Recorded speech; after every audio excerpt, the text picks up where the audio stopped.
ऐसा लग रहा है जैसे कर्नाटक नया कश्मीर हो चुका है। 15 जुलाई को एक नया बिल कर्नाटक में पास हुआ, जिसके तहत 50% मैनेजमेंट जॉब और 75% नॉन मैनेजमेंट जॉब स्थानीय कन्नड़ भाषी लोगों को रिजर्व कर दिए जाएंगे।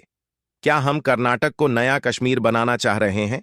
एक तरफ तो कश्मीर के दरवाजे पूरे भारत के लिए खोले जा रहे हैं, वहीं दूसरी ओर तमिलनाडु, आंध्र प्रदेश और कर्नाटक के दरवाजे बंद किए जा रहे हैं। ऐसे पॉपुलिस्ट बिल चुनाव में काम तो जरूर आते हैं, लेकिन अगर व्यापक दृष्टि से देखा जाए तो आईटी हब बैंगलोर जैसे क्षेत्र में अगर 75% रोजगार स्थानीय को ही रिजर्व कर दिया जाए, तब तो पूरी आईटी इंडस्ट्री खाली हो जाएगी। बहरहाल, इतनी छूट दी गई है कि आईटी क्षेत्र को फिलहाल इससे बाहर रखा गया है, लेकिन जिस हिसाब से कानून लागू किया जा रहा है, उसे देखकर लंबे समय तक छूट मिल पाना संभव नहीं लगता। अगर ऐसा हो कि सब कुछ स्थानीय के लिए ही हो, तब तो उत्तर प्रदेश वालों को कहना चाहिए कि हम गेहूं और दूध उत्तर प्रदेश वालों को ही देंगे। तमिलनाडु वाले बोले कि हम हल्दी केवल तमिलनाडु वालों को ही देंगे, गुजरात कॉटन केवल गुजरातियों को ही बेचेंगे, पश्चिम बंगाल झुट केवल बंगालियों को बेचेंगे, छत्तीसगढ़ वाले चावल केवल छत्तीसगढ़ वालों को ही बेचेंगे और महाराष्ट्र वाले गन्ना केवल मराठियों को ही बेचेंगे। और इतना ही नहीं, हैदराबादी बिरयानी केवल हैदराबाद वालों को ही खिलाई जाएगी, वह भी आईडी कार्ड देखकर। संविधान बचाते बचाते कब हम नॉन कन्नड़ भाषी लोगों के साथ भेदभाव यानी डिस्क्रिमिनेशन करने लगे, पता नहीं चला।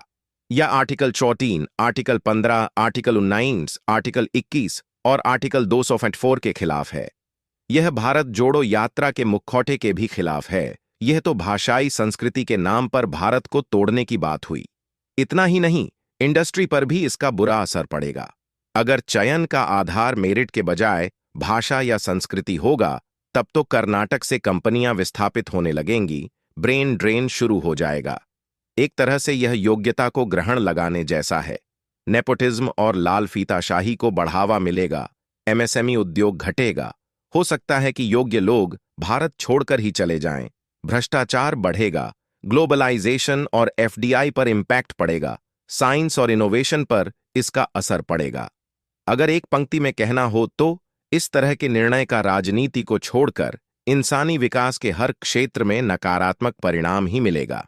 एक तरफ दुनिया ग्लोबल विलेज की ओर बढ़ रही है, वहीं दूसरी ओर ऐसे तालिबानी फैसले यकीनन लोकल कम्युनिटी स्तर पर सुधार हो सकता है, लेकिन लोगों की लर्निंग कैपेसिटी कम हो जाएगी या फिर सीमित हो जाएगी। वैसे भी इंडस्ट्री उसे क्षेत्र में जाना नहीं चाहती जहां बहुत ज्यादा रूल्स और रेगुलेशन हों। ऐसे में इंडस्ट्री का विस्थापन होना तो निश्चित है। हम उस दौर में हैं जहां सिलिकॉन वैली की कंपनी को मुंबई में बैठा व्यक्ति मैनेज करता है, जहां मुंबई के ऑफिस को गुड़गांव में बैठा व्यक्ति मैनेज कर लेता है। ऐसे में भाषा और संस्कृति के आधार पर इनोवेशन का चुनाव करना वर्तमान परिदृश्य में मानवीय सभ्यता के विकास को रोकने जैसा है।